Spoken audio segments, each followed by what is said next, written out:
चलो भाई शुरू करें, ठीक है ना।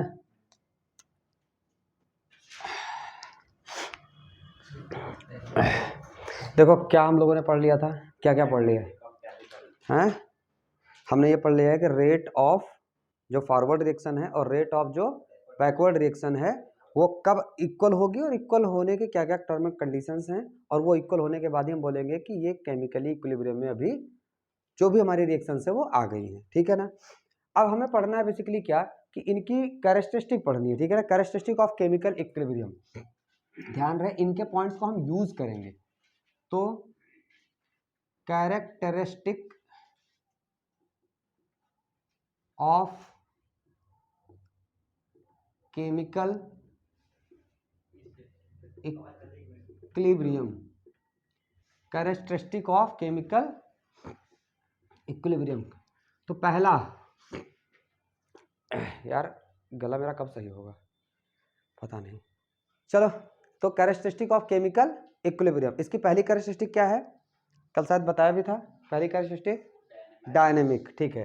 तो अपन ने देखा था ना कि ये कैसी, ये इक्विलिब्रियम में कैसा इक्विलिब्रियम है, डायनेमिक इक्विलिब्रियम का, यानी कि chemical equilibrium is a type of dynamic equilibrium. तो पहली कैरेक्टरिस्टिक यही हो गई कि chemical equilibrium is a dynamic, dynamic spelling क्या होती है, डायनेमिक इक्विलिब्रियम। केमिकल इक्विलिब्रियम कैसा इक्विलिब्रियम है, डायनेमिक इक्विलिब्रियम है। इसका मतलब क्या हुआ, डायनेमिक इक्विलिब्रियम का मतलब क्या हुआ, यहाँ पे डायनेमिक इक्विलिब्रियम का मतलब ये हुआ कि रिएक्टेंट और प्रोडक्ट का जो कंसंट्रेशन है वो एक पॉइंट पे आके क्या हो जाएगा, कांस्टेंट हो जाएगा। यानी कि ये बात यहाँ आप लिख सकते हो कि concentration of reactant and product is constant at certain point, जिसको बोलते हो certain at a certain time, ठीक है ना। सर्टेन टाइम पे क्या होगा, रिएक्टेंट और कंसंट्रेशन आके कांस्टेंट हो जाएगी। जैसे कल हम लोगों ने ग्राफ पे बात की थी कि ऐसे जाके आपका ऐसा दिखाया था ना मैंने कि ये ऐसे, ये वाला ग्राफ याद आया, ये हमारा प्रोडक्ट, पहले प्रोडक्ट बढ़ता रहेगा आके कांस्टेंट हो जाएगा, रिएक्टेंट घटते घटते क्या हो जाएगा, कांस्टेंट हो जाएगा, ठीक है, जब अपन ने बनाया था ग्राफ। तो यानी कि एक पर्टिकुलर पे आके क्या हो जाएगा, ये कांस्टेंट हो जाएगा। दूसरा पॉइंट अपना क्या है कि equilibrium can be achieved from either side, equilibrium can be achieved from either side. इसका मतलब क्या हुआ, इसका मतलब इक्विलिब्रियम, जैसे मेरा एक रिएक्शन है, मान लो a plus B is equal to C plus D, तो इक्विलिब्रियम इधर से भी मिल जाएगा और इधर से भी मिल जाएगा। मतलब ये भी हो सकता है कि सी प्लस डी हो और उसके बाद क्या हो, a प्लस बी। यानी कि जैसे हम लोगों ने अगर एक एग्जांपल लिया था N2 plus 3H2 gives 2NH3, तो ये भी हो सकता है और इक्विलिब्रियम इधर से भी मिल सकता है, 2NH3 gives N2 plus 3H2। तो यानी कि कहने का मतलब ईदर साइड, मतलब इस साइड से भी इक्विलिब्रियम अचीव हो जाएगा और दूसरी साइड से भी अगर रिएक्शन स्टार्ट होगी तो भी इक्विलिब्रियम अचीव हो जाएगा। रिएक्शन कौन सी पहले हो रही है, फॉरवर्ड रिएक्शन पहले हो रही है कि बैकवर्ड रिएक्शन पहले हो रही है, इससे कोई फर्क नहीं पड़ता है। ये बात समझ में आई, ठीक है ना, बोलो भाई। तो इससे इक्विलिब्रियम पॉइंट पे, जिस पॉइंट पे इक्विलिब्रियम आ रहा था उस पे कोई फर्क नहीं पड़ेगा। तो equilibrium can be achieved from either side and there is no effect on the equilibrium point, ठीक है ना, ये बात भी मेंशन करो, there is no effect on the equilibrium point. Equilibrium जहां अचीव हो रहा था वहीं होगा, इक्विलिब्रियम पॉइंट पे कोई फर्क नहीं पड़ेगा। बात समझ में आई, ठीक है। थर्ड आएगा ना फिर तीसरा पॉइंट, ठीक है ना। तीसरा पॉइंट क्या होगा, initial concentration has no effect on the relative concentration. समझना, इनिशियल अगर इतना भी लिख लोगे तो काम हो जाएगा। Initial concentration has no effect on the relative concentration, on the relative concentration. इसका मतलब क्या हुआ, इसका मतलब ये हुआ कि सपोज करो सपोज करो मेरे N2 और 3H2 का रिएक्शन चल रहा था, यहाँ से फर्स्ट क्लास अमोनिया धक्का-धक बन रही थी और अमोनिया से धक्का-धक N2 और 3H2 बन रहे थे। अब यहाँ पे शुरुआत में मान लो इसके 50 मोल थे या 100 मान लो इसके 100 मोल थे और 100 मोल इसके थे, तो हमें अमोनिया मिल रहा था। अमोनिया जो भी मिल रहा था, मान लो अमोनिया, अपने को उससे मतलब नहीं, अपने को फिलहाल इनिशियल कंसंट्रेशन से मतलब है। इनिशियल कंसंट्रेशन मान लो 100 मोल के थे। अब 100 मोल थे और ये जब ये इक्विलिब्रियम में आया तो उस टाइम पे इसका कंसंट्रेशन कितना हो गया 50 और इसका कंसंट्रेशन हो गया मान लो 25 फॉर एग्जांपल, ठीक है ना। तो इस पे आके इक्विलिब्रियम अचीव हो गया। यानी कि ये पॉइंट हमारे लिए एक तरीके से ऑब्जर्वेशन पॉइंट होगा कि जब हम ये रिएक्शन स्टार्ट करेंगे तो हम ध्यान रखेंगे कि 100 मोल शुरू में नाइट्रोजन के थे। अब हमें पता होना चाहिए कि जैसे ही 50 मोल होंगे हम समझ जाएंगे इक्विलिब्रियम आ चुका होगा। यानी कि यहाँ 50 मोल का मतलब नहीं है, इनिशियल कंसंट्रेशन कितना था उससे मतलब नहीं है, मतलब इससे है कि initial concentration of the nitrogen आधा हो गया और इनिशियल कंसंट्रेशन ऑफ हाइड्रोजन 1/4 हो गया। यानी कि यही चीज अगर हम अब 1000 मोल के लिए ले लें, 1000 मोल नाइट्रोजन के ले लें और 1000 मोल हाइड्रोजन के ले लें, तो इक्विलिब्रियम कहाँ मिलेगा हमें, 500 मोल नाइट्रोजन के जब हो जाएंगे और 250 मोल 1/4 करेंगे ना डिवाइडेड बाई 4, 250 मोल जब हाइड्रोजन के हो जाएंगे तो हमें इक्विलिब्रियम मिल जाएगा। यानी कहने का मतलब यहां से कुछ और बातें भी निकल के आएंगी कि इक्विलिब्रियम एक पर्टिकुलर कंसंट्रेशन पे आके मिल जाएगा। या मैं बोलूं कि एक पर्टिकुलर हो सकता है कोई ऐसी रिएक्शन हो कि एक पर्टिकुलर स्मेल आ जाए। भाई ऐसा होता है ना कि जैसे हम अपन चावल पक जाता है तो पता पड़ जाता है ना चावल पक गया, ठीक है ना। तो वैसे ही हो सकता है पर्टिकुलर कोई स्मेल आ जाए, स्मेल से ही पता पड़ा था ना कि पक गया है चावल या जो भी आप बना रहे हो। तो उसी तरीके इक्विलिब्रियम भी क्या हो जाएगा, पर्टिकुलर कोई स्मेल छोड़ सकती है, यानी कि वो स्मेल जैसे ही मिलेगा हमें पता पड़ जाएगा इक्विलिब्रियम आ गया।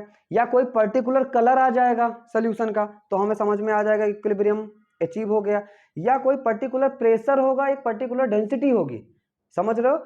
यहां पे ये बातें मेंशन कर लो कि किसी पर्टिकुलर जब भी इक्विलिब्रियम अचीव होगा तो उस टाइम पे एक पर्टिकुलर प्रेशर होगा उस रिएक्शन के लिए। रिएक्शन स्पेसिफिक है, ध्यान रखना, हर रिएक्शन के लिए अलग अलग होगा। कोई एक पर्टिकुलर कलर आ जाएगा, उससे हमें पता पड़ जाएगा कि इक्विलिब्रियम आ गया। कोई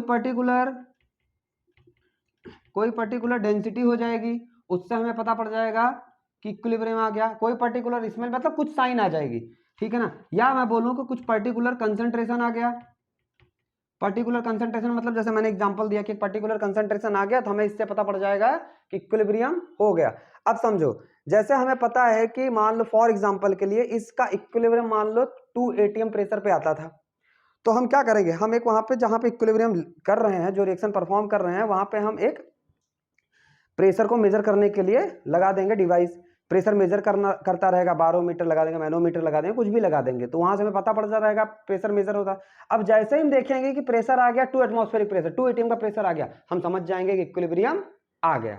अब बार बार हम मोल थोड़ी गिनने वाले हैं, हमें तो कुछ ना कुछ ऐसा कुछ फिजिकली चाहिए ना जिससे हमें पता पड़े कि इक्विलिब्रियम कैसा है, क्योंकि बार बार हम एक्सपेरिमेंट नहीं कर रहे होंगे कि कितने मोल्स बचे, कितने मोल्स यूज हो गए, बार बार हम ये नहीं करने वाले।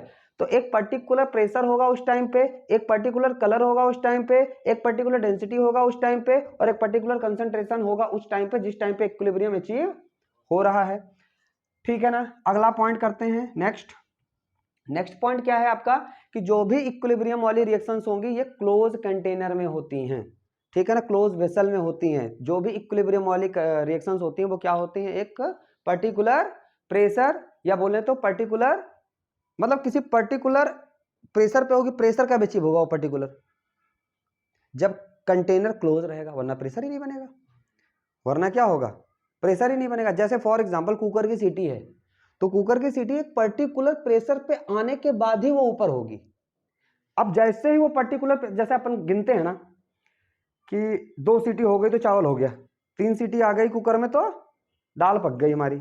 तो बेसिकली हम क्या कर रहे हैं, उस पर्टिकुलर प्रेशर से हम समझ जाते हैं कि अभी हमारा चावल पक गया होगा, यानी कि अब उस पर्टिकुलर प्रेशर से हमें ये पता पड़ जाएगा कि रिएक्शन इक्विलिब्रियम में आ चुकी होगी। बात समझ पा रहे हो। या अगर वो कलर स्पेसिफिक रिएक्शन है तो कलर से पता पड़ जाएगा कि ये वाला कलर आ जाएगा तो समझ जाएंगे इक्विलिब्रियम अचीव हो गया। ये तक, यहां तक की बातें क्लियर है भाई, बोलो।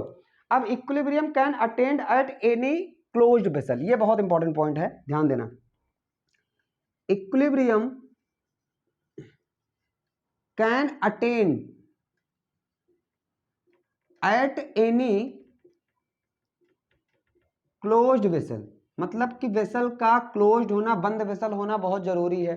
फॉर एग्जाम्पल के लिए मान लो मेरे पास एक रिएक्शन हो रही थी A प्लस बी, और इस रिएक्शन से बन रहा था मान लो प्रोडक्ट C प्लस डी। अब फॉर एग्जाम्पल के लिए समझ लो कि A प्लस बी बनने के बाद C प्लस डी बना, और सी डी दोबारा से रिएक्ट करके तभी तो बैकवर्ड रिएक्शन देंगी। अब एग्जाम्पल के लिए मैं बोल रहा हूं, मान लो मेरा ये पर्टिकुलर जो डी था वो गैस निकल गया, तो अब गैस होगा तो ए बी से सी डी बनेगा, और डी तो तुरंत स्केप कर जाएगा ओपन कंटेनर में, क्योंकि ये गैस के फॉर्म में आ जाएगा, और गैस क्या हो जाएगी, स्केप कर जाएगी। अब भाई साहब बैकवर्ड रिएक्शन कराने के लिए डी बचेगा ही नहीं, तो डी बचेगा ही नहीं तो बैकवर्ड रिएक्शन होगी कैसे, यानी कि इक्विलिब्रियम कभी अचीव ही नहीं होगी। यानी इक्विलिब्रियम के लिए क्या होना चाहिए, क्लोज्ड वेसल होना चाहिए। ये बात समझ में आई? ये बातें नोट करो, नोटेड है? चलो आगे चलते हैं।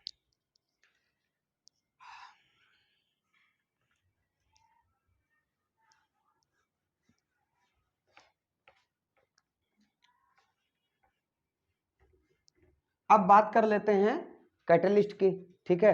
रेट ऑफ कैटलिस्ट, अगला पॉइंट कितने नंबर का पॉइंट है? हाँ, 6th 5th, चलो 5th नंबर पॉइंट देखते हैं, rate of catalyst. Rate of catalyst, अब रेट ऑफ कैटलिस्ट का मतलब यह हुआ कि कैटलिस्ट अगर हम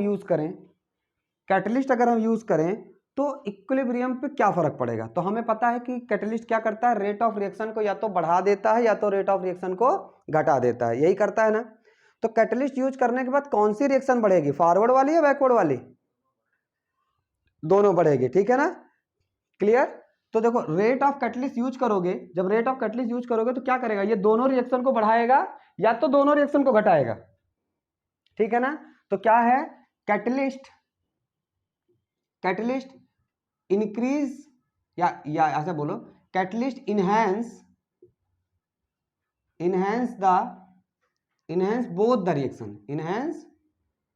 बोथ रिएक्शन। और बोथ रिएक्शन में मतलब क्या हुआ, फॉरवर्ड एंड बैकवर्ड रिएक्शन, दोनों रिएक्शन को क्या करेगी कैटलिस्ट, इनहेंस कर देगी। और वाइसे वर्सा का मतलब हो सकता है दोनों को डिक्रीज कर दे, भाई रिएक्ट दोनों काम कर सकता है कैटलिस्ट, ठीक है ना। अब रेट को चेंज कर सकता है, और क्या करेगा, वाइसे वर्सा, मतलब या तो इंक्रीज कर देगा और या फिर डिक्रीज कर देगा, और दोनों रिएक्शन को करेगा, ठीक है ना। अब इससे इक्विलिब्रियम पे क्या फर्क आएगा, सुनो ध्यान से देखना।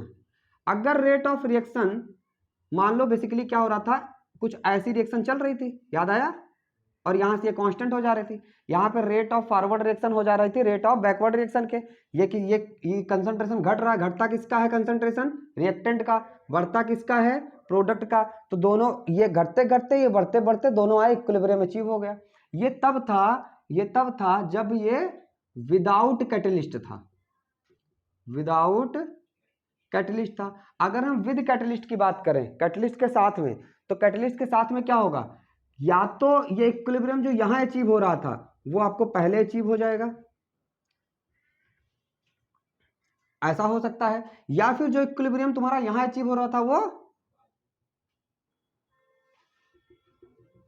बाद में अचीव होगा। यानी कि देखो ये वो टाइम था टी जब इक्विलिब्रियम अचीव हो रहा था विदाउट कैटलिस्ट, ये वो टाइम है T2 मान लो कि जब इक्विलिब्रियम जब कैटलिस्ट ने रेट ऑफ इक्विलिब्रियम को घटा दिया, और ये वो टाइम है T1 जब कैटलिस्ट ने क्या किया, रेट ऑफ रिएक्शन को जल्दी कर दिया, इनहेंस कर दिया। भाई जल्दी कर देगा तो इक्विलिब्रियम जो चीज हमें अचीव हो रही थी वो जल्दी अचीव हो जाएगी, और अगर रेट ऑफ फॉरवर्ड रिएक्शन और रेट ऑफ बैकवर्ड रिएक्शन को क्या करेगा इक्विलिब्रियम, अगर उसको डिक्रीज कर देगा तो इक्विलिब्रियम जो मिलने वाला था वो हमें थोड़े लेट मिलेगा, यानी T2 टाइम पे मिलेगा। ये बात समझ में आ रही, T1 T और T2 का क्या कंसेप्ट है, बोलो भाई समझ में आया, पक्का। चलो अब T1 T2 वापस बताऊं, देखो T1 वो है जब रेट, ऐसा बोल सकते हो कि T1 वो है जब आपने निगेटिव कैटलिस्ट यूज किया। निगेटिव कैटलिस्ट वो कैटलिस्ट होते हैं जो रेट ऑफ रिएक्शन को डिक्रीज कर देते हैं। तो सॉरी, जब पॉजिटिव कैटलिस्ट यूज किया। जब पॉजिटिव कैटलिस्ट यूज करोगे तो रेट ऑफ रिएक्शन बढ़ जाएगी, तो यानी कि रिएक्टेंट के घटने की स्पीड और प्रोडक्ट की बढ़ने की स्पीड जल्दी हो जाएगी, तेज होने लगेंगे। तेज होगी तो कम समय में ही वो इक्विलिब्रियम अचीव कर जाएंगे। वो ये वाला पॉइंट दिखा रहा है, समझ आई बात। और अगर T2 वो टाइम है जब आपने निगेटिव कैटलिस्ट यूज किया। निगेटिव कैटलिस्ट यूज करने का मतलब क्या हुआ कि अब वो रेट ऑफ फॉरवर्ड रिएक्शन और रेट ऑफ बैकवर्ड रिएक्शन को क्या करेंगे, धीरे धीरे लेके चलेंगे। और धीरे धीरे लेके चलेंगे तो क्या होगा, वही इक्विलिब्रियम हमें थोड़ा देर में मिलेगा, ठीक है ना। यानी कि T2 टाइम ज्यादा होगा T1 से, तो T2 is what, T2 is greater than T1। अगर यहाँ इस एक्सिस को आपने टाइम ले लिया है और ये एक्सिस मेरी क्या है, ROR है। ROR क्या होता है, रेट ऑफ रिएक्शन, ठीक है ना। T1 कैटलिस्ट नहीं है, T1 टाइम है जब पॉजिटिव कैटलिस्ट यूज किया गया। T2 वो टाइम है जब निगेटिव कैटलिस्ट यूज किया गया। पॉजिटिव कैटलिस्ट क्या होते हैं, जो रेट ऑफ रिएक्शन को इनहेंस कर देते हैं। निगेटिव कैटलिस्ट वो होते हैं जो रेट ऑफ रिएक्शन को डिक्रीज कर देते हैं। बात समझ में आई, पक्का। चलो भाई, यहां तक की बातें नोट कर लो, इसमें से कुछ अगर ठीक ठाक लग रहा है तो।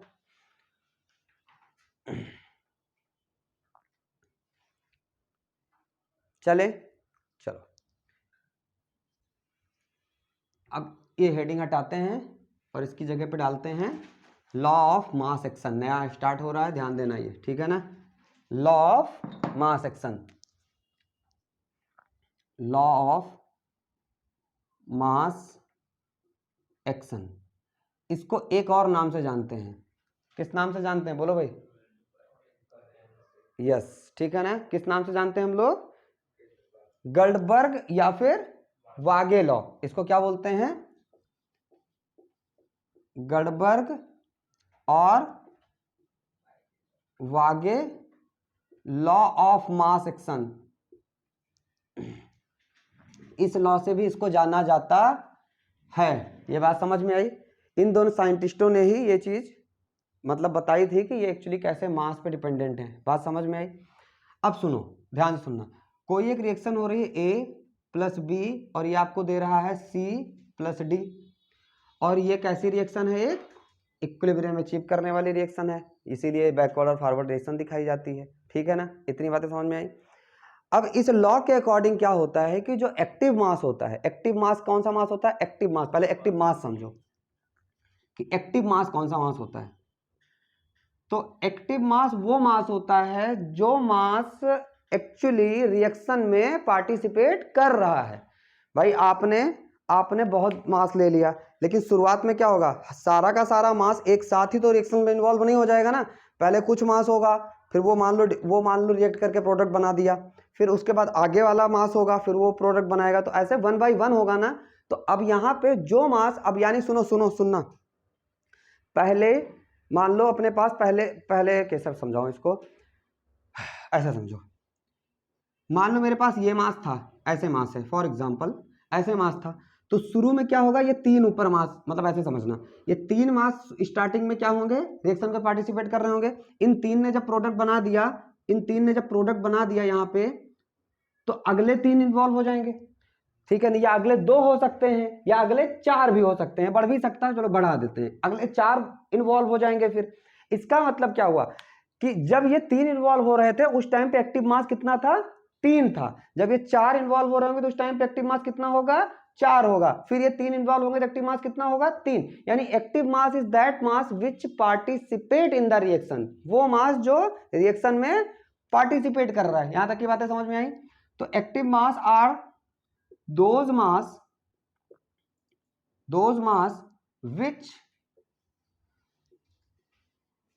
participate in the reaction, जो रिएक्शन में पार्टिसिपेट कर रहा है, सारा मास नहीं, जो रिएक्शन में पार्टिसिपेट कर रहा है उस मास को क्या बोलते हैं हम लोग, एक्टिव मास बोलते हैं। ये बात समझ में आई। अब सुनो, रेट ऑफ ROF का मतलब क्या हुआ, rate of forward reaction.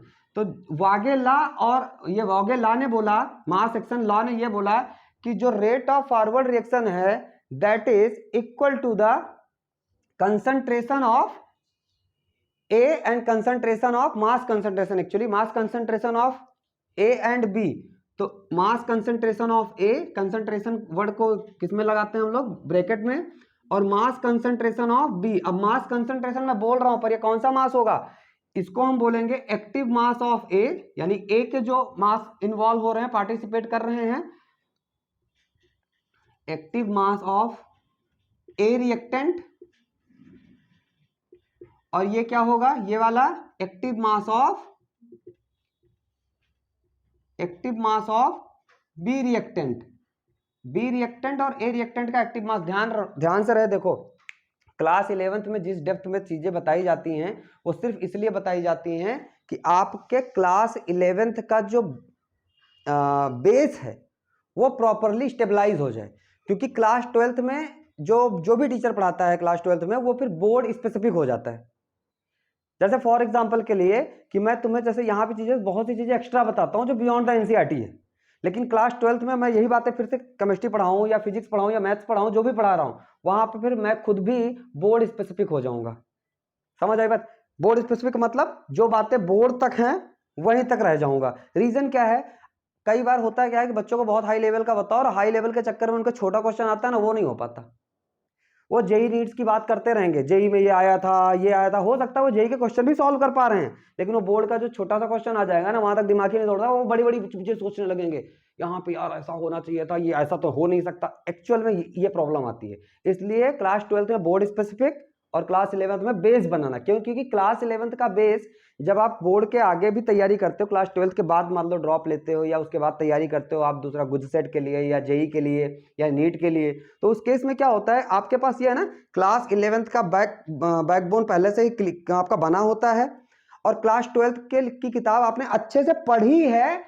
JEE NEET level के क्वेश्चन भले नहीं किए हो, पर आपने एक जो बेसिक है उसका बहुत अच्छे से पढ़ रखा है। तो आपको सिर्फ क्या करना है, आपका क्या क्या तैयार है, आपका पूरा class 11th ready, class 12th में पूरी बुक आपने पढ़ रखी है एनसीईआरटी, मतलब वो भी रेडी है। अब हमें करना क्या है, उस कंसेप्ट को सिर्फ जेई और एडवांस के क्वेश्चन या मेंस के क्वेश्चन जो आते हैं उसमें वो कंसेप्ट लगाना सीखना है सिर्फ। तो सिर्फ इतना सा काम करना पड़ेगा आपको। अदरवाइज क्या कई बार क्या होता है कि जेई मेंस के चक्कर में मोस्टली बच्चों का बोर्ड का रिजल्ट खराब हो जाता है। तो आप क्लास 12th में कैसे हो जाना, बोर्ड स्पेसिफिक हो जाना। ठीक है, ये ऐसा मेरा मानना है। बाकी क्वेश्चन तो मैं वहां भी करा देता हूं, देखो ये नीट में पूछा गया था, ये जेई में पूछा गया था। और गुजसेट ना, गुजसेट तो एनसीईआरटी के बाहर कुछ पूछता ही नहीं। आपने एनसीईआरटी के क्वेश्चन ठीक से कर रखे हैं, गुजसेट ओके। गुजसेट में एनसीईआरटी कंसेप्ट के, और गुजसेट में 12th ही पूछते हैं, 11th पूछते नहीं। खास बात ये है आपकी, ठीक है। सबसे प्लस पॉइंट ये हो जाता है कि 11th जिस बच्चे का 11th डामाडोल होता है ना, किसी तरीके से प्रमोट होकर 12th पहुंचा है, तो उसके लिए गुजसेट एक वो होता है, मतलब एक गॉडफादर की तरह आ गया। रे यार गुजसेट तो है ना, ये 12th ही पूछेगा सारा, कम से कम 11th नहीं पूछेगा। जैसे कई बार होता है 12th पढ़ाते रहो, और जिन बच्चों को अच्छे से पढ़ा रखा है उनकी बात बोल रहा हूँ, 12th पढ़ाता रहता हूँ और क्लास 11th का कोई कंसेप्ट आता है ना, देखो ये 11th में पढ़ा था, ब्लैंक हो जाते हैं, पढ़ाता है ऐसा कुछ मैंने क्या, ये सिचुएशन आ जाती है। ठीक है, तो वो नहीं हो। अच्छा, तो ये तो रेट ऑफ फॉरवर्ड रिएक्शन की बात हो गई। अगर मैं यही चीज बोलूं रेट ऑफ बैकवर्ड रिएक्शन की, तो बैकवर्ड रिएक्शन इसके थ्रू होगी। बैकवर्ड के लिए रिएक्टेंट कौन हो जाएगा, सी और डी हो जाएंगे। तो रेट ऑफ बैकवर्ड रिएक्शन क्या हो जाएगा, concentration of C, mass concentration, और मास कंसंट्रेशन ऑफ डी, और मास कंसंट्रेशन में ये क्या हो जाएगा, active mass of D reactant, और सॉरी सी रिएक्टेंट, और ये क्या हो जाएगा, active mass of D reactant. ये इतनी बातें समझ में आई? ठीक है, बोलो भाई क्लियर है? अब सुनो, इक्विलिब्रियम पे क्या होता है, एट इक्विलिब्रियम, जब इक्विलिब्रियम अचीव होता है तो होता क्या है कि rate of forward reaction is equal to क्या हो जाता है, रेट ऑफ बैकवर्ड रिएक्शन। इसका मतलब कि ध्यान से सुनना, यहां पे अगर हम आगे चलें, सुनना ध्यान से, कि रेट ऑफ फॉरवर्ड रिएक्शन मैंने लिया और इक्वल टू की साइन लगाए तो प्रोपोर्शनलिटी कांस्टेंट आ जाएगा। इस प्रोपोर्शनलिटी कांस्टेंट को केएफ बोल दो। क्यों केएफ बोला, एफ फॉर फॉरवर्ड और के इज ए कांस्टेंट, तो यहां क्या हो जाएगा ए और यहां क्या हो जाएगा बी। अच्छा, इसी बात को यहां पे अगर हम अप्लाई करेंगे तो क्या हो जाएगा, rate of backward reaction is equal to K B. K B एक प्रोपोर्शनलिटी कांस्टेंट आया, B is for backward reaction, और कंसंट्रेशन ऑफ सी और कंसंट्रेशन ऑफ डी। अब जरा इसको इक्वेशन नंबर 1 बोल दो, इसको इक्वेशन नंबर 2 बोल दो। तो अब क्या होगा, rate of forward reaction is equal to the rate of backward reaction. तो हम क्या बोल सकते हैं कि रेट ऑफ फॉरवर्ड रिएक्शन में मेरे पास क्या है, K F active mass concentration of A, active mass concentration of B, is equal to K B active mass concentration of C active mass concentration of D. अब सुनना, के B को इधर ले आओ और ए और बी को उधर भेज दो, तो K F upon K B is equal to क्या हो जाएगा, concentration of C concentration of D upon concentration of A और कंसेंट्रेशन ऑफ बी। समझ आई बात? तो दो रेशियो का ध्यान सुनो, दो प्रोपोर्शनलिटी कांस्टेंट के जो रेशियो थे वो ये आए। और बेटा खास बात है ना, इसी को इक्विलिब्रियम कांस्टेंट बोला जाता है, के। इसी को क्या बोला जाता है, इक्विलिब्रियम कांस्टेंट के। यानी कि आपसे अगर कोई बोले कि इक्विलिब्रियम कांस्टेंट क्या होता है, तो आप उससे क्या बोलोगे, भाई साहब इक्विलिब्रियम कांस्टेंट। रटाने को बता दी जाती बातें कि ऊपर प्रोडक्ट लिख दो, उसकी जो स्टोइकियोमेट्रिक कोफिशिएंट है उसको उसकी पावर बना दो, नीचे रिएक्टेंट लिख दो, उसकी जो स्टोइकियोमेट्रिक कोफिशिएंट है उसको उसकी पावर बता दो, मतलब पावर पे लगा दो, और हो गया इक्विलिब्रियम कांस्टेंट। अब ये बेसिक बच्चों को नहीं पता होता है कि एक्चुअल में यहां से आया है इक्विलिब्रियम कांस्टेंट। ये बात समझ में आई?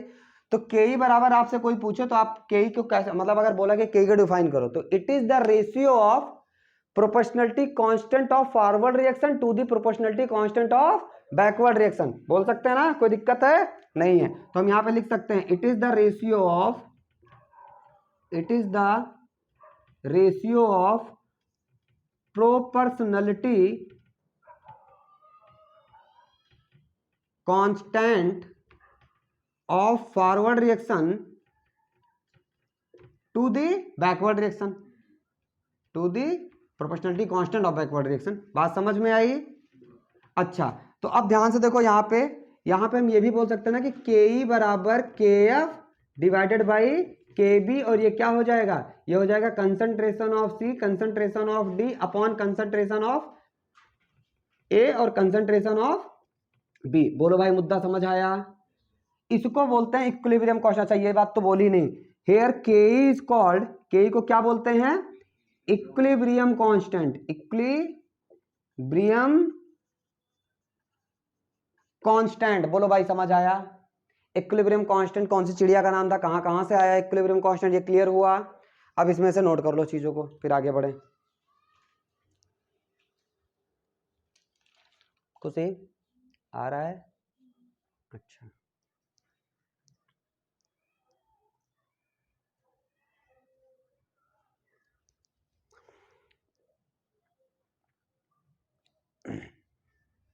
अब हम लोग थोड़ा देख लेते हैं स्टोइकियोमेट्रिक कोफिशिएंट हो तो कैसे हम लोग उसको टैकल करेंगे, ठीक है ना? अगर स्टोइकियोमेट्रिक कोफिशिएंट होता है, यहाँ पे तो 1 1 था, अगर यहाँ पे होता है स्टोइकियोमेट्रिक कोफिशिएंट तो उसको कैसे टैकल करते हैं उसको देखते हैं आके। यहाँ तक की बातें समझ में आई ना? चलो,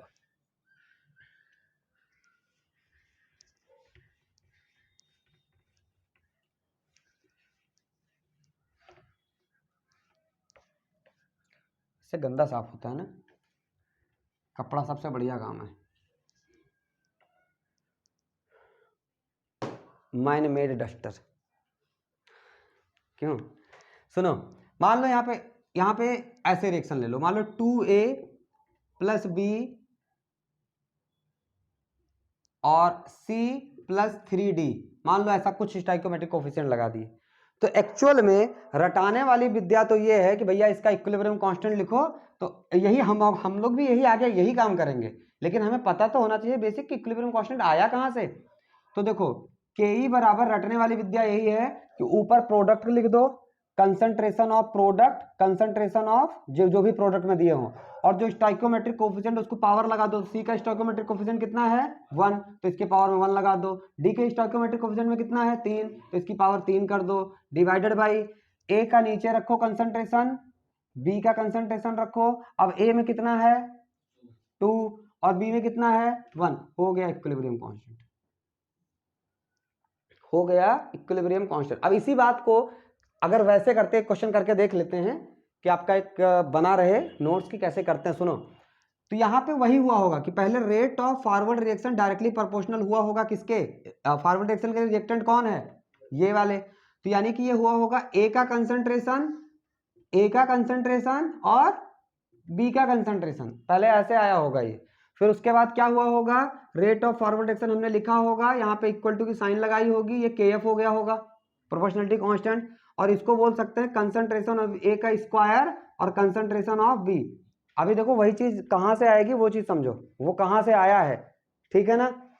अब सुनो, इसको इक्वेशन नंबर थोड़ी देर के लिए 1 बोल दो। अब देखो रेट ऑफ बैकवर्ड रिएक्शन करेंगे तो डायरेक्टली प्रोपोर्शनल किसके हो जाएगा, अब कंसंट्रेशन में बार बार बोल रहा हूं पर यह है क्या, मास कंसंट्रेशन, मास में भी कौन सा, active mass concentration of C, ठीक है ना, और active mass concentration of D, active mass concentration of D, active mass concentration of D, ऐसे हुआ होगा।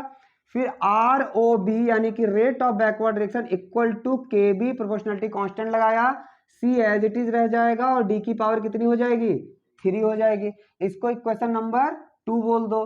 अब क्या होगा, at equilibrium rate of forward reaction is equal to rate of backward reaction. अब रेट ऑफ फॉरवर्ड रिएक्शन, अब यहाँ पे ये भी लिख सकते हो यार कि फ्रॉम इक्वेशन 1 एंड 2, ये बच्चों वाला काम तो ना ही सीखो, फ्रॉम इक्वेशन 1 एंड 2 ये बातें हम बोल रहे हैं, ठीक है ना। तो रेट ऑफ फॉरवर्ड रिएक्शन कितनी हो जाएगी, के एफ ए का स्क्वायर और बी इज इक्वल टू, ये क्या हो जाएगा, के बी सी इंटू डी का क्यूब। अब यहां पे देखो के एफ अपॉन के बी कितना हो जाएगा, के एफ अपॉन के बी हो जाएगा सी डी का क्यूब और अपॉन ए का स्क्वायर और बी। अब ध्यान देना, अभी अभी तुमने डिफाइन किया था इक्विलिब्रियम कांस्टेंट को कि it is the ratio of proportionality constant of forward reaction to the proportionality constant of backward. तो यही तो के ही हो गया, यही तो के ही हो गया। तो देखो अपन ने वो के ही ठीक है रट लिया कैसे आएगा, पर एक्चुअल में अंदर क्या पिक्चर चल रही होगी वो अपने को पता होना चाहिए। तो अंदर में कुछ ये पिक्चर चल रही होगी, बोलो समझ आया, आ गया, चलो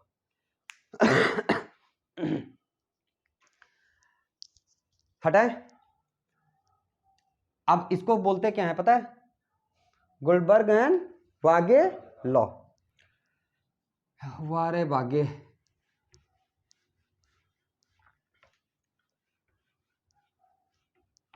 अब सुनना आगे की कहानी। अब कुछ रिएक्शंस ले लेते हैं, मान लो जो तुम्हारी गिनी चुनी रिएक्शंस हैं उनको लिखना थोड़ा सा सीख लो आप, ठीक है ना। जैसे मैंने पहली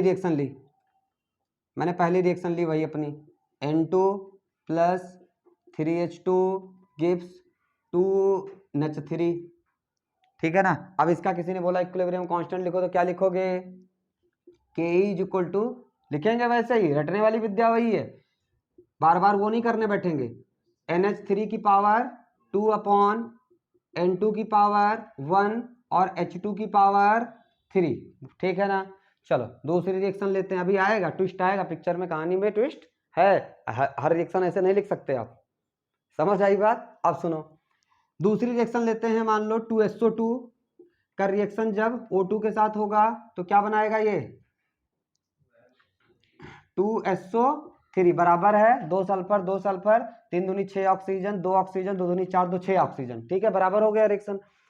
अब इसका हम इक्विलिब्रियम कांस्टेंट लिखना तो क्या लिखेंगे, SO3 सल्फर ट्राई ऑक्साइड की power 2 upon sulphur dioxide की पावर 2 और प्लस और O2 की पावर 1, ये हो गया इक्विलिब्रियम कांस्टेंट। तीसरी रिएक्शन अपन ले सकते हैं, कैसी, तीसरी रिएक्शन ले लो, ठीक है, कोई भी रिएक्शन उठा लो यार, ठीक है ना। एक बड़ी सी रिएक्शन ABCD में ले लेते हैं, ठीक है ना। मान लो अपन ने ले लिया 3A plus 9B plus 8D, ऐसा आने वाला नहीं है पर देख लो कि कैसे करेंगे बस।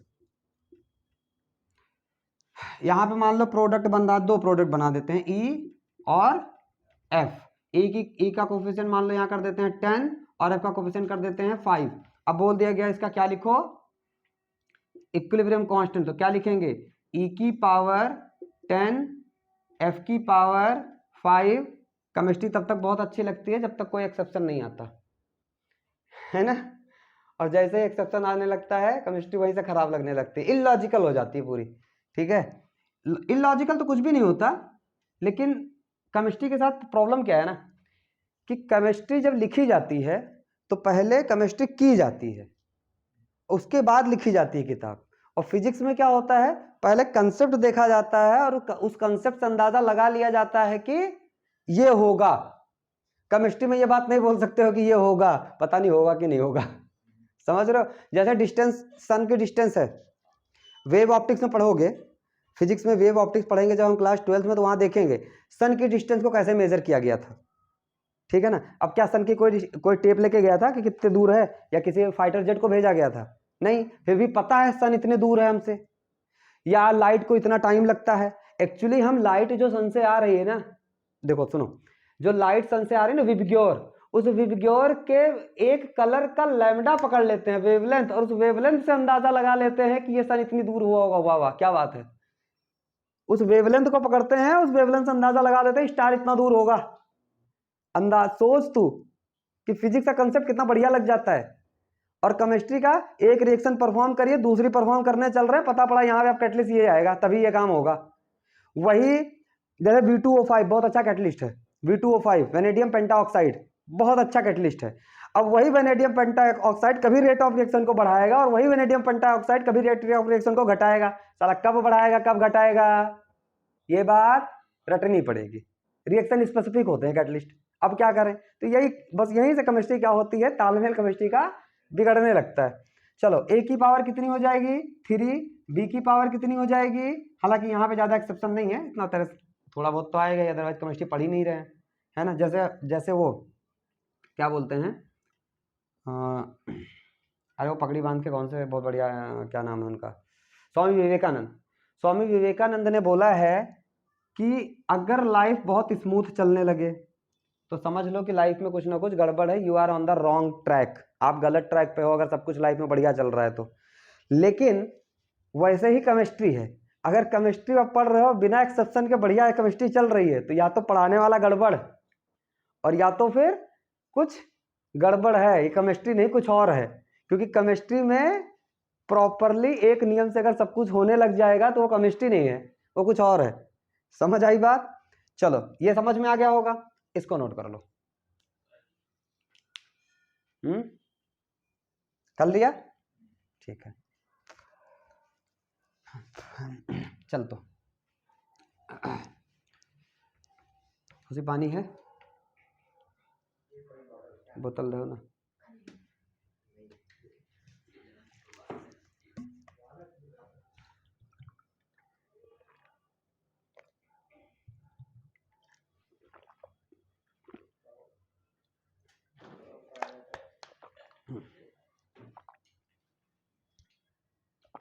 देखो अब गडबर्ग और वागेला का काम खत्म, समझ गए ना।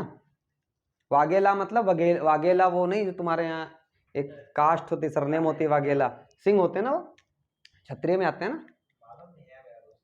नहीं वो क्षत्रिय में आते हैं, पूछना अपने दोस्त से, वो क्षत्रिय में आता होगा, ऐसा सुना है मैंने।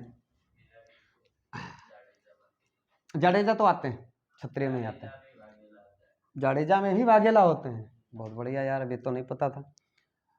चलो अब बात करते हैं इक्विलिब्रियम कांस्टेंट की। सुनो अभी तक भी वही उसी की बात कर रहे थे, ठीक है ना, कुछ नया नहीं। अब बेटा ध्यान देना, जो इक्विलिब्रियम कांस्टेंट होता है, इक्विलिब्रियम कांस्टेंट R2 टाइप, ये दो तरीके के होते हैं। इक्विलिब्रियम कांस्टेंट दो तरीके के होते हैं, ठीक है ना, दो तरीके के। तरीके कौन कौन से, यानी कि इक्विलिब्रियम कांस्टेंट कौन, के, और के के कितने टाइप, दो। उन दो टाइप में एक होगा केसी और एक होगा केपी। अब ये केसी कब होगा केपी कब होगा उस पर ध्यान दो। इसका मतलब क्या होता है, इसके अंदर कौन आएगा, एक्टिव मास, इसके अंदर कौन आएगा, एक्टिव मास। जब अब एक्टिव मास को मेजर करने के दो तरीके, भाई एक्टिव मास कैसे मेजर हो सकता है, कितने मोल रिएक्टेंट के आपके इक्विलिब्रियम में पार्टिसिपेट कर रहे हैं, यानी रिएक्शन में पार्टिसिपेट कर रहे हैं। तो एक्टिव मास अगर आप मोलरिटी के टर्म में लेते हो, एक्टिव मास किसके टर्म में लेते हो, मोलरिटी के टर्म में लेते हो, तो मोलरिटी के टर्म में कैसा आता है, number of moles divided by volume, number of moles per unit volume. खुशी एन से किसको मेजर करते हैं, मोल्स को ना, और वी से वॉल्यूम को, ठीक है ना, number of mass per unit volume. तो उस केस में, जब उस केस में जो इक्विलिब्रियम कांस्टेंट आएगा उसको बोलेंगे केसी, ठीक है ना। इस टाइम पे ऐसे लिख लो इसको, इस टाइम पे केई को केसी बोलेंगे। बोलो भाई समझे? इस टाइम पे के को क्या बोलेंगे? केसी बोलेंगे। अब सुनना, अगर यही एक्टिव मास, क्या है ये? एक्टिव मास, अगर आप पार्शियल प्रेशर के टर्म में, अब पार्शियल प्रेशर क्या होता है ये बात सही से जानोगे class 12 chapter number 2 chemistry part 1 solution में जानोगे पार्शियल प्रेशर क्या होता है, ठीक है ना? वहां पे बहुत डेप्थ में जाओगे, पार्शियल प्रेशर पढ़ोगे, हेनरी लॉ पढ़ोगे, उस पर पार्शियल प्रेशर पे बना हुआ है, वो सारी बातें पढ़ोगे, राउल्ट्स लॉ आएगा, ठीक है ना? राउल्ट्स लॉ, हेनरी लॉ, ये सब कहाँ आएंगे? क्लास 12 सॉल्यूशन में। तो वहाँ बहुत, यहाँ अपने को ध्यान नहीं देना है, या अपने को इतना समझना है कि पार्शियल प्रेशर तभी होगा जब गैस होगी, ठीक है ना? तो यहाँ से जितना अपने को चाहिए उतना ही लेंगे, ठीक है ना? हाँ बेटा, सी ओनली फॉर द कंसंट्रेशन, ठीक है ना? और केपी में पी फॉर प्रेशर आ जाएगा, ठीक है ना? तो एक्टिव मास जब हम मेजर करेंगे किसके टर्म में? पार्शियल प्रेशर के टर्म में। सुनना, एक्टिव मास किसके टर्म में? पार्शियल प्रेशर के टर्म में जब मेजर करेंगे तो उस टाइम पे जो, उस टाइम पे, अब ध्यान से ये मैं लिख रहा हूं, इस टाइम पे के यानी इक्विलिब्रियम कांस्टेंट को हम क्या बोलेंगे? केपी बोलेंगे। कोई दिक्कत नहीं है। अच्छा, अब बच्चों के मन में ये आता है यार कि वहां तो समझ में आ रहा था कि number of moles per unit volume से, ठीक है हम एक्टिव मास निकाल लेंगे भाई, इतने मोल्स हैं पर यूनिट वॉल्यूम में। यहां पे कैसे निकालेंगे? तो सुनो, आइडियल गैस इक्वेशन पढ़ रखा है ना चैप्टर 5 में, PV is equal to N R T. अब सुनना बहुत ध्यान से, अगर मैं P फॉर प्रेशर, अब यहाँ पे प्रेशर को पार्शियल प्रेशर के तरीके कंसीडर करो, ठीक है ना? P फॉर, अब यहाँ इसी को बोल दो पार्शियल प्रेशर, हे ईश्वर, और ये कितना हो जाएगा? एन आर टी और by V, N R T by V. अब ध्यान से देखो, अगर R क्या है? कौन सा constant? Gas constant, universal gas constant, मतलब कांस्टेंट है, ये क्या है? गैस कांस्टेंट है, यूनिवर्सल गैस कांस्टेंट, ठीक है ना? और T क्या है? टेम्परेचर।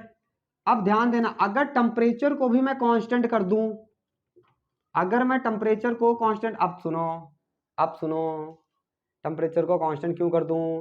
एक जब इक्विलिब्रियम आप क्लोज वेसल में आ रहे हो तो एक पर्टिकुलर, वहां लिखना भूल गया था, प्रेशर लिखा, कंसंट्रेशन लिखा मैंने, ठीक है, पर मैं टेम्परेचर लिखना भूल गया। एक कलर लिखा, पर क्या लिखना भूल गया था? तो जब इक्विलिब्रियम अचीव होगी तो उस टाइम पे एक पर्टिकुलर टेम्परेचर भी तो होगा, तो यानी कि टेम्परेचर किसी स्पेसिफिक टेम्परेचर पे आएगा इक्विलिब्रियम, यानी कि टेम्परेचर भी क्या हुआ? कांस्टेंट। तो भाई साहब आर कांस्टेंट, टी कांस्टेंट, तो पी बराबर क्या आ गया? एन बाई वी ही आ गया ना, और इन दोनों को मिला के एक नया टर्म बोल दो, कांस्टेंट। सी बोल दो, नहीं सी भी मत बोलो, कुछ और बोलो यार, कोई और कांस्टेंट बोल दो यार, कुछ भी बोल दो, कांस्टेंट इनटू, कुछ नहीं मिल रहा है, कांस्टेंट लिख दो, ठीक है ना? तो क्या हुआ? प्रेशर भी तो कहीं ना कहीं एन बाई वी ही मेजर कर रहा है, पर कांस्टेंट आ गया है, इसलिए क्या होगा? प्रोपोर्शनलिटी थोड़ी चेंज हो जाएगी। कोई दिक्कत नहीं है ना? तो इस तरीके से पार्शियल प्रेशर के टर्म में, तो अगर अगर अगर अगर एक्टिव मास को मेजर करते हैं एन बाई वी के फॉर्म में तो वहां पे वो केसी बोला जाता है, और अगर प्रेशर के फॉर्म में मेजर करते हैं तो उस टाइम पे इसको हम लोग क्या बोलते हैं? केपी बोलते हैं। कहने का मतलब हुआ केई के दो पार्ट, एक होगा केसी, एक होगा केपी। केसी कब बोलेंगे? जब एक्टिव मास को मोलरिटी के टर्म में मेजर करेंगे, और केपी कब बोलेंगे? जब एक्टिव मास को पार्शियल प्रेशर के टर्म में मेजर करेंगे। बोलो भाई, यहां तक की बातें समझ में आई? ये बातें नोट करो, आगे चलें।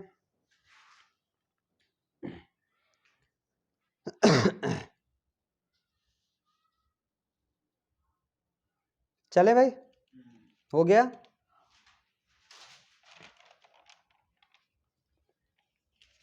अब शुरू होते हैं खेल एक्सेप्शन के, 1 2 3।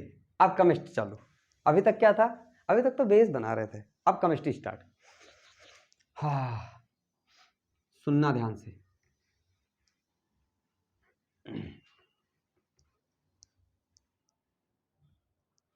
ध्यान से सुनना। मैंने एक रिएक्शन ले ली CaCO3, रिएक्शन जानी पहचानी है। CaCO3 से क्या बनता है, CaO और CO2, ठीक है, CaO प्लस CO2। किसी ने बोला इसका क्या लिख दो, इक्विलिब्रियम कांस्टेंट। हमने रटी रटाई विद्या यूज की। अच्छा इसका वो भी देख लो कौन सॉलिड है। तो पहला वाला क्या होता है, सॉलिड होता है, फिर क्या होता है, और तो देखो के इज इक्वल टू क्या हो जाएगा, नहीं ये सॉलिड होता है और ये भी सॉलिड होता है। अब सुनो यहाँ पे आएगा क्या, सुनना, CaO2 डिवाइडेड बाई CaCO3। अच्छा हम ऐसा सोच रहे थे कि इक्विलिब्रियम, शुरू एक्सेप्शन, हम ऐसा सोच रहे थे कि इक्विलिब्रियम कांस्टेंट ऐसा होगा, लेकिन ये रॉन्ग है, गलत है। इक्विलिब्रियम कांस्टेंट फिर होगा क्या, Ke बराबर CO2, ये होगा इक्विलिब्रियम कांस्टेंट। पानी है इसमें कुछ, C बराबर, नोट कर लो समझा रहा हूं,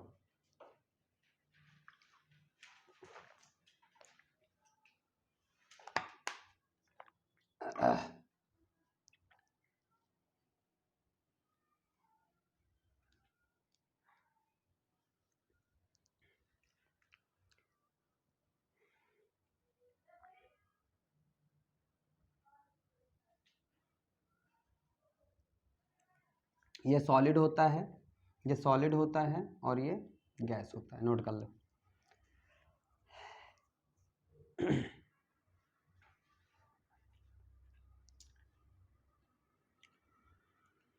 सर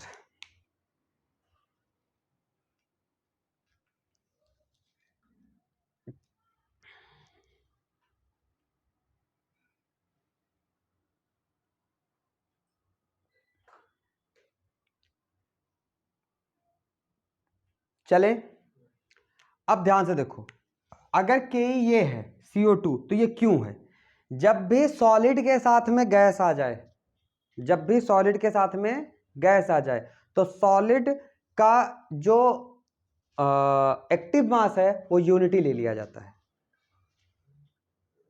ठीक है ना। जब भी सॉलिड के साथ में गैस आ जाए तो सॉलिड का जो एक्टिव मास है वो क्या हो जाता है, यूनिटी हो जाता है, क्योंकि सॉलिड के ऊपर क्या ही फर्क पड़ेगा, सॉलिड के ऊपर कुछ फर्क नहीं पड़ेगा, सारी चीजें किस पे डिपेंडेंट हो जाएंगी, गैस पे। समझ आई बात।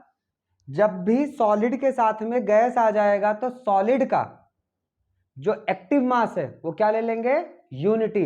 ये नोट में डालो, नोट, ठीक है ना। when solid is with gas, then active mass of solid taken to be unity, क्या ले लेंगे, 1 ले लेंगे। इसलिए ऐसा आया, इसलिए क्या आया, इस तरीके का हमारा एक्सप्रेशन निकल के आया। अब मुझे ये बताओ कि ये के कौन सा वाला के है, Kp वाला है कि Kc वाला है, ये P वाला है, क्योंकि यहाँ पे CO2 है ना, तो CO2 को तो प्रेशर से ही मेजर करोगे इसका एक्टिव मास, तो Kp आ जाएगा यहाँ पे, Ke कैसा हो जाएगा, Kp हो जाएगा और ये हो जाएगा CO2। ये बात समझ में आई, बोलो भाई। अच्छा जरा इसकी यूनिट बताओ क्या हो जाएगी, इसकी यूनिट कितना हो जाएगी, CO2 में भी इसकी यूनिट तो वही होगी, मोल पर लीटर। यूनिट कितनी होगी, मोल पर लीटर, यानी कि NV, भाई वही निकल के आने वाला था ना अपने पास, NV मोल पर लीटर। ये बात समझ में आई। अच्छा अगर ये बात समझ में आई थी, पहली रिएक्शन थी, जरा दूसरी करो। दूसरी है आपकी N2O4 से 2NO2 बनेगा, सुनना, N2O4 गैस है और इससे क्या बनने वाला है, 2NO2 बनेगा, ठीक है ना, 2NO2, और ये भी क्या होगा, गैस, और ये भी होगी गैस। अब यहाँ पे अगर आपसे पूछा जाए कि इसका के ई लिखो तो क्या लिखोगे? यहाँ पे पूछा जाए कि इसका के ई लिखो तो क्या लिखोगे?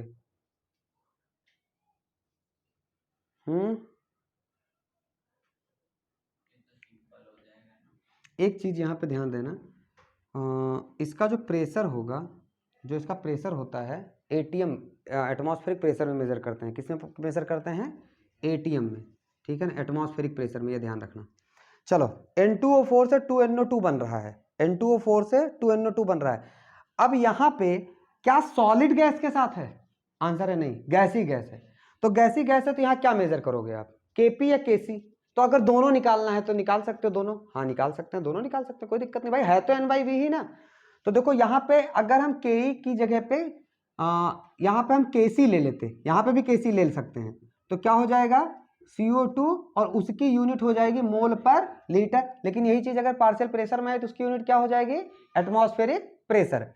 अब ध्यान से देखना, अगर इसका केसी निकालते हैं हम, केसी और केपी समझ में आ रहा है ना, इसका केसी निकालते हैं तो क्या हो जाएगा? NO2 की पावर 2 और डिवाइडेड बाई N2O4 की पावर 1। क्या कोई एक्सेप्शन है? आंसर है नहीं, यहाँ कोई एक्सेप्शन नहीं है क्योंकि गैस ही गैस थे। अच्छा, इसकी यूनिट कितनी हो जाएगी? अगर मैं इसकी यूनिट पूछूं तो कितनी हो जाएगी? मोल पर लीटर नहीं होगी, अब ध्यान से देखो, इसकी यूनिट होगी मोल। अच्छा चलो एक बात बताता हूं, देखो यूनिट होगी मोल पर लीटर की पावर 2 होगी, मोल पर लीटर की पावर 2 होगी। नहीं समझ आया? हाँ एल की क्यों होगी, रीजन बताता हूँ। NO2 है ऊपर और नीचे क्या है? नीचे NO2, जो NO2 है वो 2 नहीं हो गया है? अरे यार N2O4 है ना, तो NO2 का ट्वाइस नहीं मार सकते? तो दोनों में तो पावर 2 आ गई। तो अगर मैं इसको ऐसे बोल सकता हूं ना कि NO2 अपॉन NO2 की होल पावर 2, तो यूनिट क्या आएगी इसकी? मोल पर लीटर की पावर 2। बोलो आया समझ में? ठीक है, इसलिए इसकी यूनिट ऐसी है। ठीक, कोई दिक्कत नहीं है? पक्का? या एक काम करो, इसको ऐसे ना लिख करके ऐसे लिखो तो ज्यादा बेटर होगा। इसमें तो कोई दिक्कत नहीं है कि इसको मैं लिखूं मोल पर लीटर की पावर 2 और इसको मैं लिखूं कितना? मोल पर लीटर। ठीक है, तो फाइनल यूनिट कितनी निकल के आएगी? मोल पर लीटर की पावर, बेस सेम तो पावर सब्ट्रैक्ट हो जाएगी, तो फाइनल इसका क्या निकल के आएगा? मोल पर लीटर की पावर 1। समझे क्या मैंने बोला? ऊपर वाले की होगी मोल पर लीटर का स्क्वायर, नीचे वाले की होगी मोल पर लीटर। तो इसको मैं ऐसे लिख सकता हूं, मोल पर लीटर की पावर 2 - 1, और इसको क्या लिख सकता हूं? मोल पर लीटर की पावर 1। ये बात समझ में आई? ये बातें नोट करो, फिर आगे चलते हैं। अच्छा एक चीज और, इसका अगर केपी निकालना है अपने को, तो ये तो मैंने केसी निकाला ना, अगर मुझे इसी रिएक्शन का केपी निकालना है, केपी, तो कैसे निकालेंगे? सुनो, इसी रिएक्शन का केपी निकालना हो, ध्यान देना, यहां पे हम करेंगे पार्शियल प्रेशर ऑफ NO2 की power 2 upon partial pressure of N2O4 की पावर 1। पार्शियल प्रेशर के टर्म में जब केपी लिख रहे होंगे, ये प्रैक्टिस करोगे धीरे धीरे आएगा, ठीक है। अब एटीएम, अब यहां पे यूनिट लिखनी है तो क्या होगा? एटीएम की पावर 2 और नीचे क्या हो जाएगा? एटीएम की पावर 1 और फाइनल यूनिट क्या हो जाएगी? एटीएम की पावर 1। ठीक है।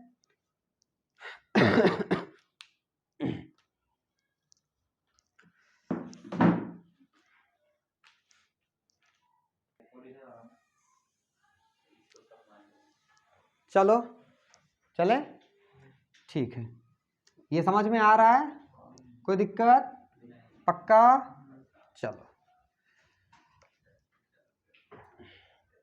चलो, अब एक में ध्यान से देखना कि तीसरी रिएक्शन में दे रहा हूं H2O से H2O, ये H2O गैस में है और ये H2O लिक्विड में है, और ये रिएक्शन दे दी मैंने, ये गैस में है और ये क्या है? H2O लिक्विड में। कोई कुछ भी बोल सकता हो, ये लिक्विड बोलो, ये गैस बोलो, ये गैस बोलो, ये लिक्विड बोलो, ठीक है ना। अब H2O गैस से H2O लिक्विड और H2O लिक्विड से इक्को गैस, ये भी हो सकता है ना। एक कंटेनर ले लो, शुरू में क्या हो उसको जैसे कुकर रखा अपन ने, एक पर्टिकुलर टेम्परेचर दिया तो क्या होगा, इवेपोरेशन स्टार्ट होगा, वो लिक्विड फॉर्म वाला जो वाटर है वो किस में कन्वर्ट होने लगेगा, गैस में, और गैस में कन्वर्ट होने लगेगा तो शुरू में फॉरवर्ड रिएक्शन हुई, लेकिन बाद में ऊपर जब गैस पहुंची तो कंडेंस भी होने लगेगी, तो बैकवर्ड एक्शन भी चालू हो जाएगी, उससे फिर से क्या बनने लगेगा, लिक्विड बनने लगेगा, और एक टाइम आएगा कि पानी से भाप बनना, वेपर बनना, और वेपर से फिर से कंडेंस होकर वाटर बनना, लिक्विड फॉर्म में आना, इनका कंसेंट्रेशन क्या हो, इनका सॉरी रिएक्शन का रेट क्या हो जाएगा, फॉरवर्ड और बैकवर्ड का बराबर हो जाएगा, तो ये भी इक्विलिब्रियम में आ सकता है। अब मुद्दे की बात, इसका इक्विलिब्रियम कांस्टेंट लिखो, इसका इक्विलिब्रियम कांस्टेंट, चलो अभी लिखने में दिक्कत होगी, इसको लिक्विड कर लो, इसको गैस करो, अब बताओ, मैंने कुछ सोच समझ के लिखा।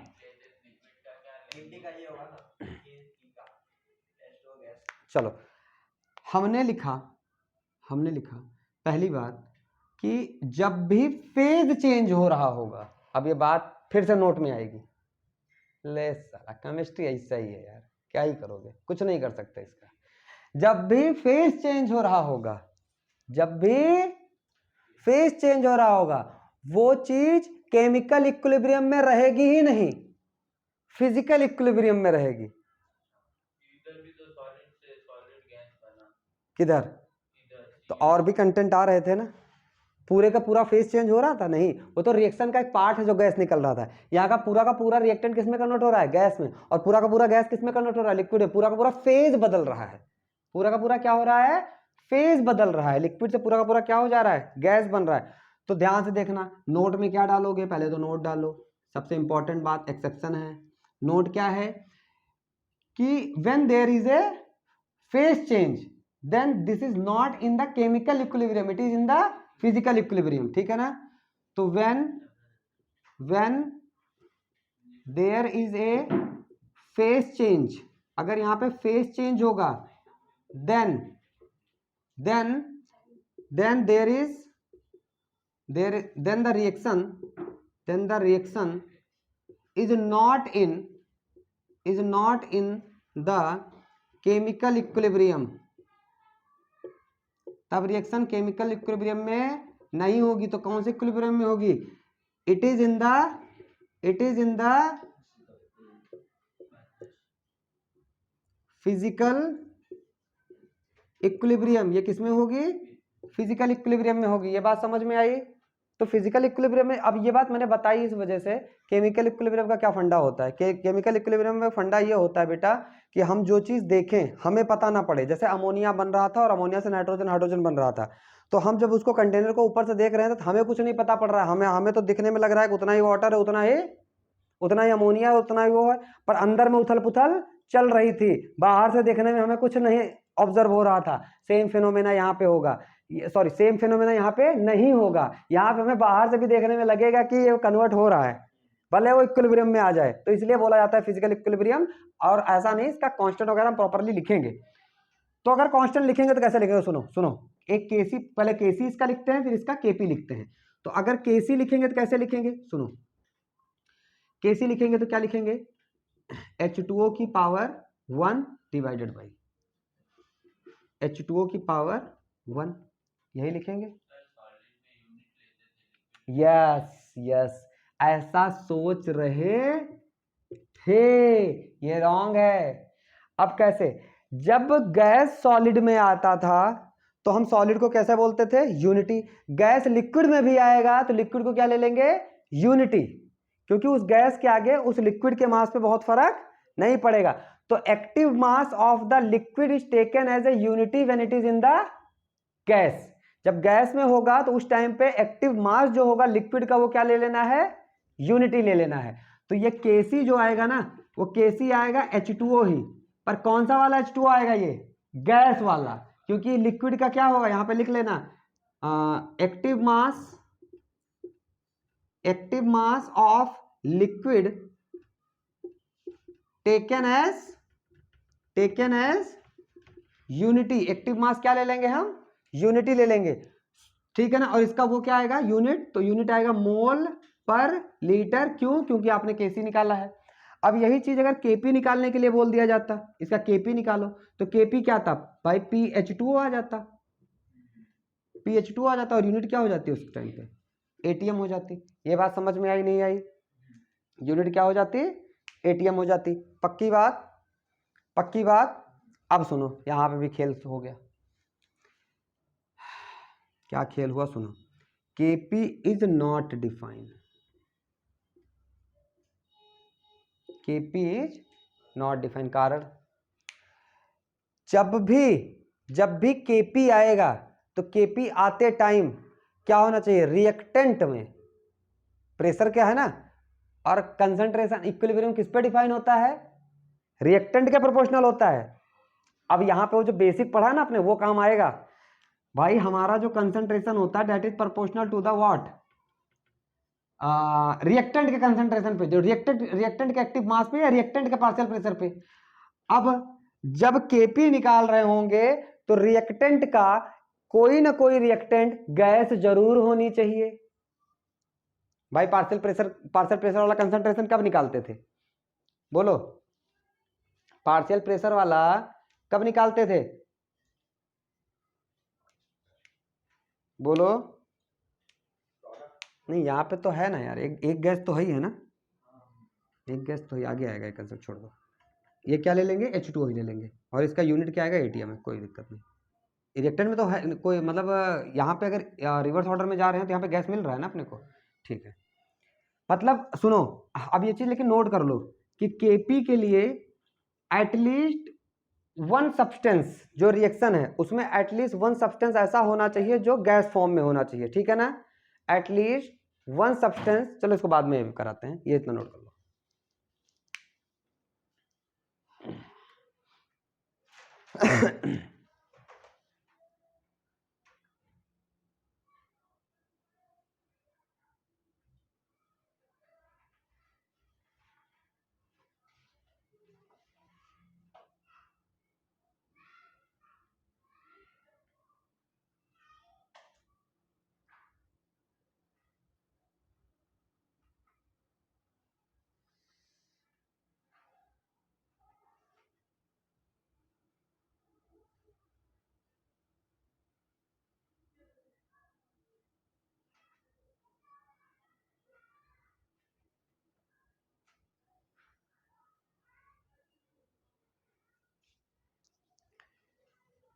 दो एक्सेप्शन और बचे हुए हैं, उसके बाद एक्सेप्शन खत्म हो जाएंगे।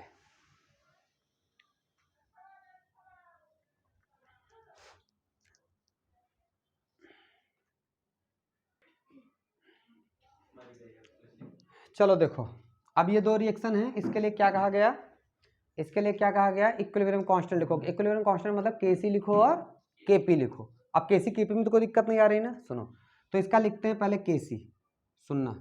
तो Kc बराबर क्या हो जाएगा, Kc बराबर क्या होगा, ध्यान देना, Ag की पावर 2, ठीक है ना, Cu2 प्लस की पावर 1 अपॉन Cu की पावर 1 और 2A सॉरी Ag प्लस की पावर, Ag प्लस की पावर 2। अब बोलो सही है ये, सही है तो क्यों नहीं है, नहीं है तो क्यों, यस। यहाँ पे इसको और इसको क्या ले लेंगे, 1 नेट लेंगे, क्योंकि लिक्विड इन सॉलिड है। तो जब लिक्विड, देखो ध्यान से सुनो, जब गैस सॉलिड के साथ हो तो सॉलिड के कंसंट्रेशन को यूनिटी ले लेना, ठीक है। जब लिक्विड सॉलिड के साथ हो तो सॉलिड का कंसंट्रेशन यूनिट ले लेना। जब गैस लिक्विड के साथ हो तो लिक्विड का कंसंट्रेशन 1 ले लेना। समझ रहे हो क्या बोल रहा हूँ।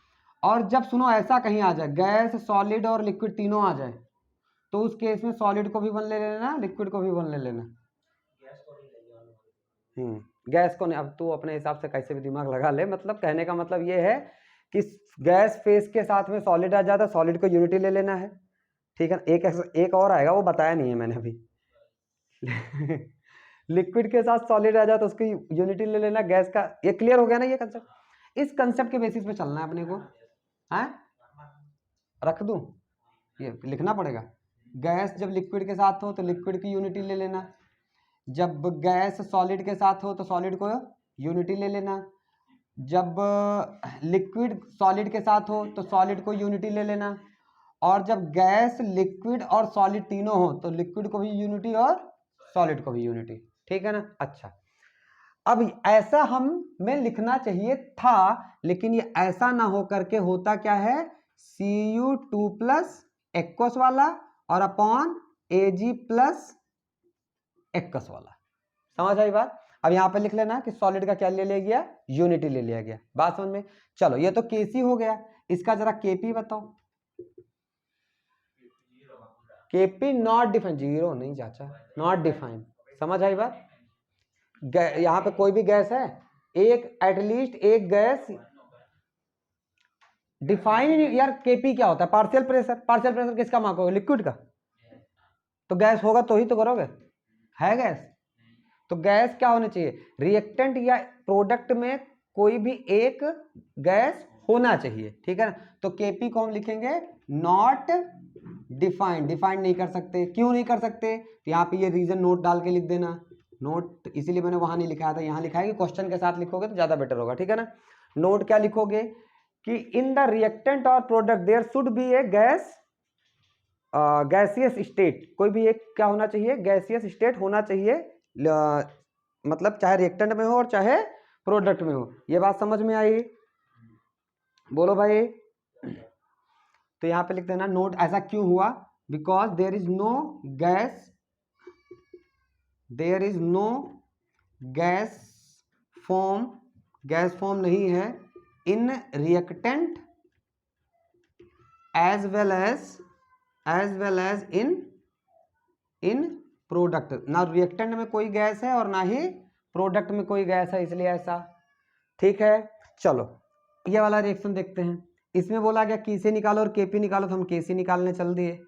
हमने Kc निकाला, सुन्ना सुन्ना CH3COO माइनस की पावर 1, हाइड्रोनियम आयन है प्लस इसकी पावर 1 डिवाइडेड बाई CH3COOH की पावर 1 और H2O की पावर 1। बताओ भाई सही है।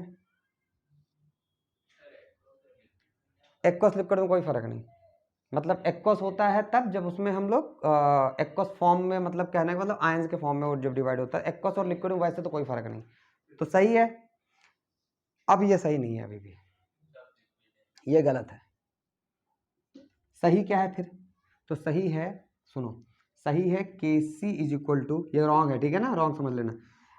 CH3COO माइनस, देखो हटाऊंगा क्या मैं, और क्यों हटाऊंगा कारण बता रहा हूं, अपॉन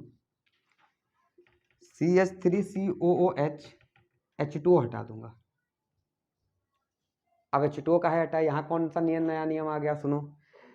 जब भी कोई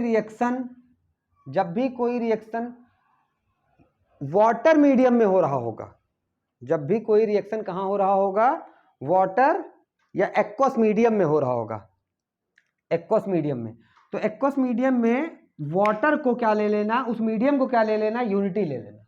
सुनो क्यों यार समझो, मान लो 100 मोल, समझा रहा हूं ध्यान समझ लेना क्यों हटा रहा हूं। मान लो 100 मोल हमने वाटर के लिए, और इसका 1 मोल वाटर के कितने मोल से रिएक्ट करेगा, ये 1 है, ये 1 है भाई, स्टोइकोमेट्रिक कोएफिशिएंट से देखते हैं ना मोल्स, ये 1 है, ये 1 है, तो इसका 1 किससे रिएक्ट कर गया, वाटर से, तो वाटर बचा कितना,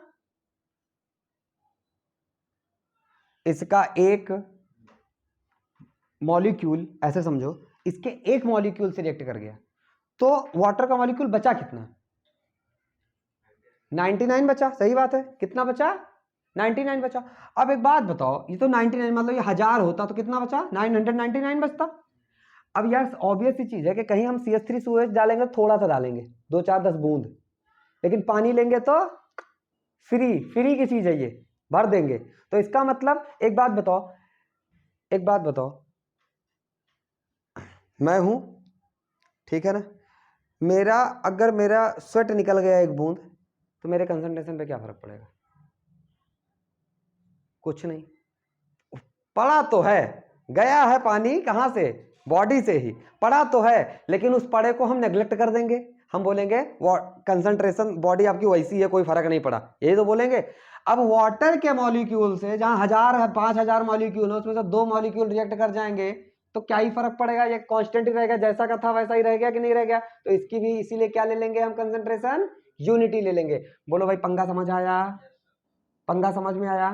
तो ये अपने को यहाँ पे नोट में क्या डालना है, नोट में सुनना, अब इसके बाद नोट नहीं लिखाऊंगा, ये आखिरी नोट, आखिरी एक्सेप्शन, कि when the reaction is in the aqueous medium take the, और उस मीडियम में क्या हो जाए, वाटर क्या हो जाए, एक्सेस हो जाए, एक्चुअली इसको बोलते हैं एक्सेस वाटर। जब भी रिएक्शन एक्सेस वाटर में हो रही होगी तो take the concentration of water unity, ठीक है ना। तो when the reaction will happens in excess water या एक्वस मीडियम, इसी को बोल दो, एक्चुअली हमने मीडियम ही एक्वस ले लिया है ना। अब सिर्फ सिंप्लिसिटी के लिए मैं ये लैंग्वेज यूज कर रहा हूं कि तुम्हें समझ में आ जाए प्रॉपरली।